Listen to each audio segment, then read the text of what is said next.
বেগম খালেদা জিয়ার সুস্থতার জন্য দেশবাসীর কাছে দোয়া চাইলেন বিএনপির ভারপ্রাপ্ত চেয়ারম্যান তারেক রহমান। লন্ডন ক্লিনিকে সামনে সাংবাদিকদের কাছে মায়ের সুস্থতা কামনায় নিজের এই প্রত্যাশার কথা জানান তিনি। এর আগে চিকিৎসাধীন বিএনপি চেয়ারপারসন বেগম খালেদা জিয়ার সুস্থতা কামনায় দোয়া ও মিলাদ মাহফিল করে যুক্তরাজ্য বিএনপি।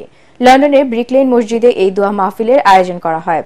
এতে বিএনপি চেয়ারপারসন ছাড়াও দেশের সমৃদ্ধি ও উন্নতি কামনা করেন মুসল্লিরা। এ সময় কেন্দ্রীয় স্থানীয় বিএনপি নেতাকর্মী ছাড়াও সাধারণ মুসল্লিরা অংশ নেন।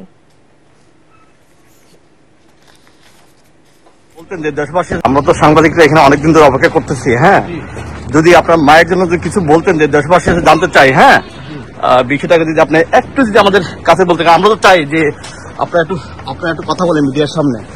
এখন যদি একটু বলতে চান যে দেশবাসী কিছু বলতে চান আর কি, এটাই। হ্যাঁ, মায়ের কথা যখন বললেন, স্বাভাবিক দেশবাসীর কাছে তো একটাই বলবো, উনি দেশের নেত্রী, কাজে দেশবাসীর কাছে অনুরোধ জানাবো সন্তান হিসেবে ওনার জন্য দোয়া করার জন্য। আপনি তো মেডিকেল বোর্ড বসবেন, সেটা আপনার জানেন, আপনারা যাচ্ছেন। ধন্যবাদ।